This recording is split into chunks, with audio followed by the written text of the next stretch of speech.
Hi, everyone. I would like to spend a couple minutes with you to introduce you to a field called biblical scholarship. And I would like to open up the module on this and share the screen. And here we go.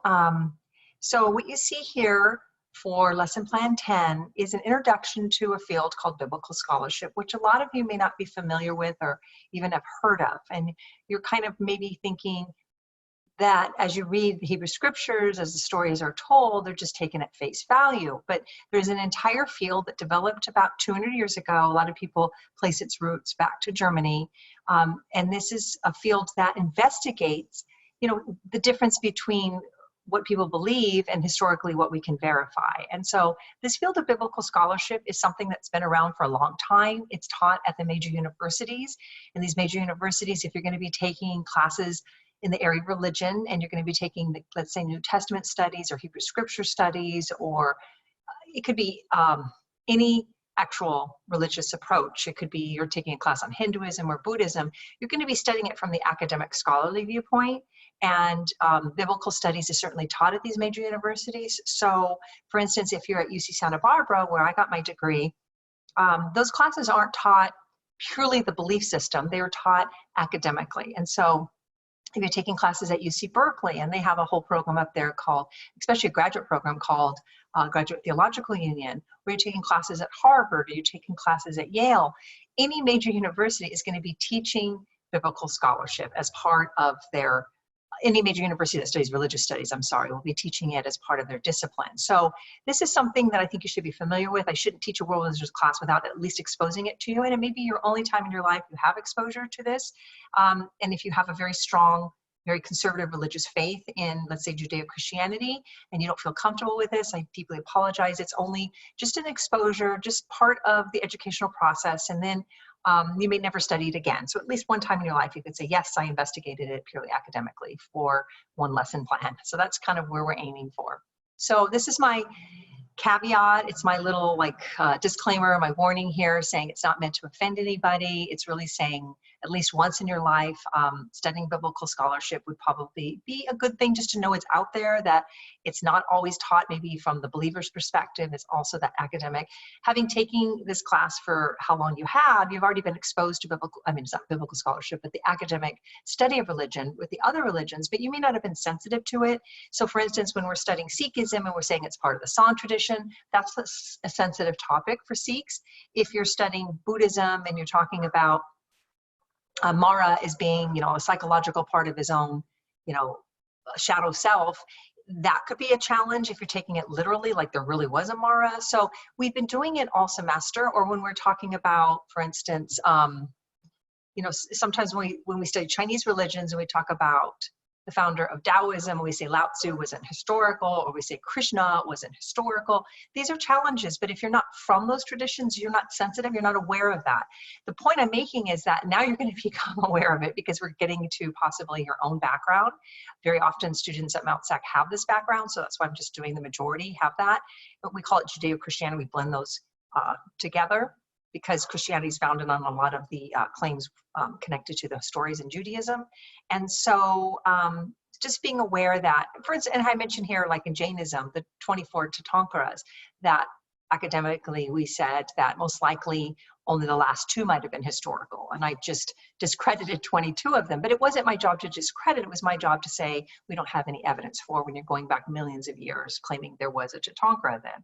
So we do it in the East, but we do it a lot more in the West.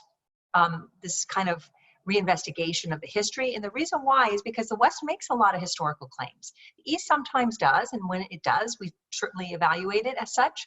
But when you're talking about the Western religions, a lot of times they're grounded in what's called salvation history. I think I mentioned to you that concept in the last lesson plan. And the idea of salvation history is that God intervenes in history, interacts with his people in history, and these historical events happen at the hand of God, so to speak. So specifically in Judaism, for them, it's a sign that God has chosen them as a special people, and he's interacting in history to verify that, so to speak. Okay, so what is biblical scholarship? I just kind of gave you a little introduction, and there's going to be a big difference between what we call faith claims and more historically based claims. So a faith claim we cannot study academically. We just would learn about what that faith claim is. There's no way to test it or verify it because it's out of the realm of falsifiability. It's out of the realm of testability. For instance, if you say Jesus is the Son of God, there's absolutely no way to test that. It is a faith claim. You could investigate how that idea developed in history, what church council led to that. We'll talk about that as the Council of Nicaea in 325. So we will learn about that, but just saying it as a statement of faith, there's no way, and we're not interested in evaluating the truth of that. But if we say that idea developed in the 4th century as a Orthodox position, okay, because some earlier Christians challenged it, arguing that Jesus wasn't the Son of God, but like God, but not literally God, that would be part of the academic study. So, okay, so I'm hoping this makes sense to you. When we're going so far back in time in Judaism, and we're going back 4,000 years ago, anytime you're going that far back in time, it's very tough to start verifying. We have to do a lot of archaeological evidence, a lot of literary analysis where they look at the stories and say, well, how far back can we go in our stories, and is there any mentioning of it in the farthest we can go back? So a lot of the earliest writings we have, I think, of the Hebrew Scriptures, are going to talk about the Dead Sea Scrolls and why they're so significant of a discovery that they found in the 1940s, is because we have writings from the Hebrew Scriptures that are very old, not 4,000 years old, but very old. And so we're going to trust those writings a little bit more than we'll trust writings that are only 500 years old, because we know that it's gone through so many and not trust them like it's a history book, but just trust that represents Judaism's belief systems back then. And in the course of time, when you're going to jump ahead to, let's say, Hebrew Scriptures that's only 500 years old, which is what we usually had before the Dead Sea Scrolls, you're going to see a lot of changes, a lot of redactions, a lot of editing that's going to happen in that course of 1,500 years from, the Dead Sea Scrolls until 500 years ago. So with that said, here's an example of biblical scholarship. So for instance, when we talk about Moses and we talk about the Jewish people being enslaved in Egypt, and we talk about the 10 plagues and all of that, we want to do a little bit more than just say, okay, it says it here and then our job is done. We just have to understand that happened. That's not biblical scholarship. That would be more a believer's phenomenological understanding. But we also should, as a detective, try to figure out, well, what really did happen, and was there any evidence of enslavement of the Jewish people? So what would you imagine the first thing you'd want to do? You want to go to look at a source other than just the Hebrew Scriptures. You want to look at the Egyptian records. And in the Egyptian records, there's a lot of detailing of what happened, a long time ago, but thousands of years ago, but there's no mention of the Jewish people enslaved. It doesn't mean they weren't. Absolutely doesn't mean. It's just, it doesn't seal the deal for us to have confidence in that claim. So the job of the biblical scholar is really to academically analyze the material and not just assume the traditional perspective is truth or is history. And that could be somewhat of a challenge if you're not familiar with this approach. So the objective of biblical scholarship, I mentioned here and I highlighted here, it's not a radical perspective. If you were in the academic circles and you were taking a class at any of the major universities, it is not a radical. This is not like Andrea Diem's own take on it. This is a absolutely respectable field. It's taught at the major universities, and I mentioned some of them. And the goal is not to disrupt belief. The goal is not to personally challenge anybody in that sense. The goal is simply, as a detective, and I keep using that word detective because you only have little pieces of the puzzle and you're trying to put it together and make a picture of what happened. And to the best of your ability, you can't simply assume that the religious text lays out that picture historically, because we know there's editing and there's redacting, and the text gets changed over the course of centuries so much. So really what happened is the goal of the detective, and trying to figure it out, piece it together. And all sources that you would be using in that detective work, not just the source of that religious text. So what else do I want to say here? So the scholar and the believer might diverge here. And that's if you're coming from a very conservative perspective, this might, as I said, be slightly challenging. We also going to look, when we get to Christianity in the next lesson plan, we're also going to look at besides learning about the beautiful tradition of Christianity and all the branches and the belief systems, we're also going to learn about the academic scholarship in regards to the biography of Jesus, and how scholars, what they say about him might sometimes match the believer's view and sometimes not match. And an example of when it doesn't match, this is another example of biblical scholarship, is the believer says he was born in Bethlehem. There's some religious accounts of that in the New Testament, but the academic side really challenges that. Not meant, and I use the word challenge, again, not meant to offend, just certainly looks upon it as a story that gets added on the Bethlehem account, because there's a prophecy that the Messiah will come from the line of David, and David's family connection is to Bethlehem, as the argument goes. And I guess that prophecy was, I think, Micah. And so here we have a connection of Jesus to Bethlehem. So there may be, as the academic scholar would say, well, were those then an attempt to connect him back to the land of David? Or was he, and so he really wasn't born in Bethlehem. And so the academic side of it says he was most likely born actually in Nazareth. So here we have an actual historical claim he was born in Bethlehem, but being challenged by academia saying, no, he was actually born in Nazareth. He was Jesus of Nazareth. That was his homeland, et cetera, et cetera. So, there will be some differences with the believer's perspective sometimes, and sometimes there won't. For instance, the academic does not challenge the existence of Jesus. So, for instance, the claim that Jesus existed, from the believer's perspective, there is enough academic research outside of the New Testament to indicate that's true, that he did exist. And what other research do we have? We have his Jewish records, and we have some Roman records. So there is enough evidence to mention, to support the claim in the existence of Jesus. Do we have enough evidence for the existence of Buddha? Well, we don't have any at the time, but we have something with the Emperor Ashoka mentioning and discussing Buddha and Buddha's teachings, and that was certainly much later than the Buddha, but close enough to where we feel comfortable that Buddha really did exist. And the movement following his teachings developed from somebody named Siddhartha. So again, this is something we do in all the fields of, or all the different religious traditions. Okay, scholars in this field of biblical research, well, there's a lot of famous ones. Karen Armstrong, okay, she's come up a few times in this class, but she's here as a very well-known and well-respected scholar. We have Bart Ehrman. He's one of my favorites. I think he's just got an interesting background. If you learn anything about Bart Ehrman, he himself was a very, very conservative Christian biblical literalist, is what you call him.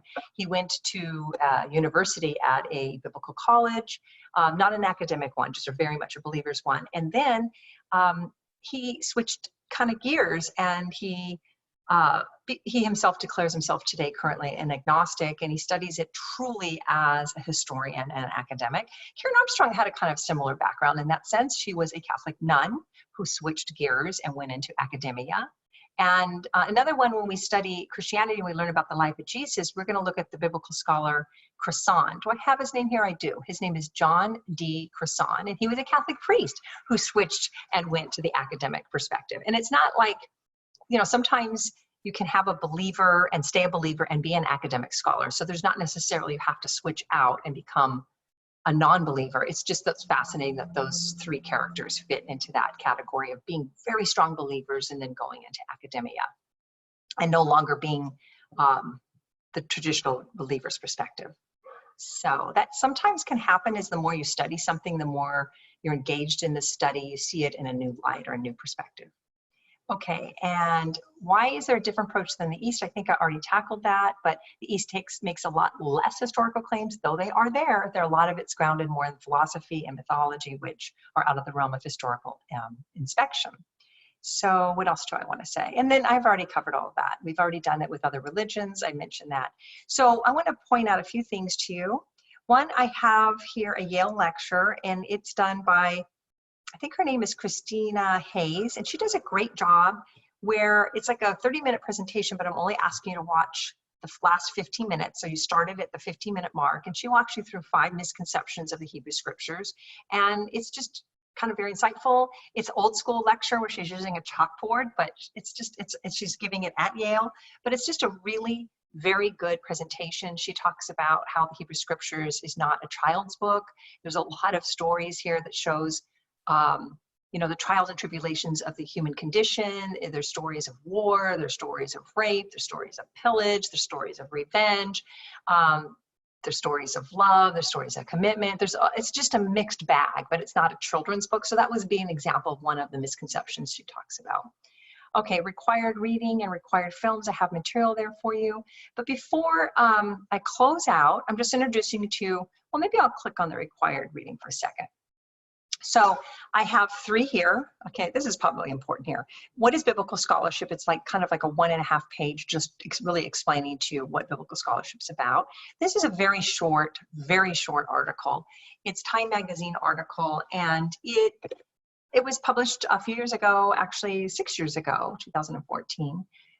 Just 1 page, that's all it is, but it is an example of biblical scholarship. So there's the mentioning in the Hebrew scriptures, specifically when it's talking about the world of Abraham, and it mentions he interacted with camels in his area. And so the question was, now, again, the historical detective would then say, well, were there camels back in that particular region of the world at that particular time, 4,000 years ago? And evidence points out that there was not. And so the camels gets added on in the story later, when camels were part of the world, part of their background. I mean, camels were they interacted with camels at the time of the writing, so they just kind of assumed camels were at the time of Abraham. That's kind of an interesting, one tiny little example that biblical scholarship's job is to really kind of play that detective and really try to, you know, distinguish the evidence from just the belief. And then we have an article called False Testament. And False Testament is a title, I wish they rethought the title, because I don't necessarily think that it does justice to biblical scholarship. I think the author of that article was trying to write a title that was very eye-opening and always going to pull the audience in to read it because it's such a provocative title. But I think it also turns people off because you immediately go in with your guard up thinking, what do you mean False Testament? How dare you? But I really, if you read the article, there's such great insights into the article, and it really explains to you that whole approach of what biblical scholarship's about and they have lots of different examples. And one example I thought was interesting was in the article, it talks about how the story of David as this great king and Solomon as his successor, it's a little bit called into question in the article because the historical evidence points out that he was maybe more of a smaller king of a smaller regional area, not this massive king that's portrayed. That glorious past might have been hyped up a little bit. It also talks about how when the Jewish people come into the promised land and they conquer and take over, and it takes like 200 years of warfare, that's called into question a little bit because it's argued that it's the people that do the conquering that really have claim to the right of that land. It's not the indigenous people that do, but the people that come in and conquer. That seems a little counter to our way of thinking. We usually think the indigenous people should have the right to the land. But America did come in and conquer the indigenous, sadly enough. And so okay, that's a whole different manifest destiny argument, which I don't agree with. But where am I going with this? I went off track, I'm sorry. So the false testament argument in there is talking about how they might have not actually come in and conquered for those 200 years and recaptured that, or I'm sorry, established right to the land, but maybe they were actually more the indigenous people of that land itself. So some of the storytelling within the Hebrew scriptures is rethought and reevaluated and reanalyzed in light of like archaeological evidence. So where am I going with this? Let me go back. Okay, I guess I have to click on that. So there's some film watching and a post question, and that is that section. But I wanted to show one more thing to you before I get out, and it's an introduction to Gnosticism. And Gnosticism is, you know, something that when I was studying biblical scholarship in my graduate studies, I came across Gnosticism and I was absolutely fascinated with it, so much so that I wrote my master's thesis on it. And here is a copy of my MA thesis, if you ever wanted to read a master's thesis. What I did is I compared an Eastern approach to the world with the Gnostic approach to the world and showed how similar they are, very much grounded in similar theology and so forth. Cross-cultural comparison, but the Gnostics are something that you may not be familiar with, but this is something that was discovered through, you know, scholarly analysis. The Gnostics I'm taking a deep breath because this is a tough one. So the Gnostics, the word Gnostic means knowledge. And 2,000 years ago, in the early beginnings of Christianity, and I place it here under the Judaism section because it fits both in Judaism and in Christianity, there was a movement called Gnosticism. And they claimed to know these inner secrets, or this inner knowledge about how to become enlightened and how to get out of the wheel of samsara. They didn't use that word. They talked about reincarnation, and it's part of everybody's destiny to be enlightened. Very Eastern concepts here. It really emerged initially out of Judaism, but then it grabbed onto the Christian concept and saw Jesus as their kind of their spiritual guru who imparted this divine knowledge to the select few who are willing to hear it. And so the Gnostics have this understanding, and this is kind of very radical, but the God of the Hebrew scriptures, and this is again, I always make a joke in class, bathe yourself in holy water after you hear this, because this is going to challenge some of you. But the God of the Hebrew scriptures was not the true God, that this was a God from the Gnostic perspective that was kind of a vengeful, a God that sends retribution and so forth, and not that loving, compassionate, higher being. And so the Gnostics, and a very particular one was named Marcion, he argued that the God that Jesus talked about was really the true higher divinity, and that we need to wake up to that. So they reinterpret the whole Adam and Eve story, the symbolism of that, and they say that when Eve was told not to eat from the tree of knowledge, that was a positive thing for her to eat from, because she would then wake up to her true divine self, her Atman is Brahman, that she's part of that higher divine reality. And the creator God told her not to eat because he wanted to keep her ensnared in this world and from waking up to her true divine nature. That way, she continues to honor and worship the creator God. And so she becomes the heroine in the story. The serpent that tries to get her to eat from the tree of knowledge is also the hero. And so the whole story gets flipped upside down and retold in a Gnostic way. And it's really about waking up to your true divine self and waking up to the divinity, and that we're all part of it, and that higher God concept versus the lower God and all of that. So the Gnostics are quite fascinating. How we know about them? Well, they were declared heretics by the early forming Catholic Church back in the early centuries. But some of their writings were buried in caves in Egypt, in what's called Nag Hammadi, Egypt. And when those were uncovered, they were then eventually, there's a whole story about how they were uncovered. It's fascinating if you ever wanted to read that. But then when they were uncovered, they eventually had to be translated, and Claremont College played a key role there in the translations of the Gnostic material written in Coptic. And so the Gnostics material is now available for you to go buy at any bookstore or Amazon or what have you. It's called the Nag Hammadi Library. And in it, we have other material that did not make it into the New Testament. The New Testament was formulated in the 4th century. The writings were earlier, but it was put together as a canonical sacred text in the 4th century. And the Gnostic material could have made it in, but it didn't because its theology was different. And in those Gnostic writings, we have other gospels, gospels that are possibly, one of them is possibly earlier than the Gospel of Mark. Mark is the earliest of the 4 gospels in the New Testament. And this is the Gospel of Thomas. Some people debate if it was earlier, but it may be at least 20 years earlier than Mark, and then Mark being the next one. We also have the Gospel of Mary, the Gospel of Peter. We have a lot of different I'm trying to think of another one. There's just a lot of different Gospels other than the ones that are Matthew, Mark, Luke, and John in the New Testament. And so a lot of people don't know that. That's like, what? There's other Gospels out there? Again, they weren't picked to make it into the canon, but it's interesting that they were possibly going to be an option, but they didn't pick them because the theology is quite different.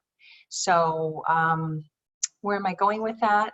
It's just this whole field of biblical scholarship is much richer and much more fascinating than one could ever imagine. And studying something like Gnosticism really woke me up to that field that I didn't really understand. I was raised in that very 12 grades of Catholic school, never knew there was such a thing called Gnosticism, never knew there were other gospels out there. And then, wow, I find it in college. So that's what I'd like to share with you guys, that understanding that it's layers upon layers of depth here. And we're not just, you don't need to just study it from just the straight out, this is what you were told from your childhood, but there's other deeper history behind it that I think would be cool to learn about.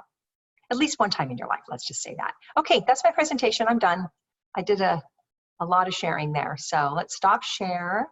And I hope I introduced you to a little bit of biblical scholarship, and maybe when you're off to the university, you can take a full-on class in it. So thank you so much. And again, I'm going to end with my shalom, because this is still part of Judaism, or Gnosticism, gnosis for everybody. Okay, bye-bye.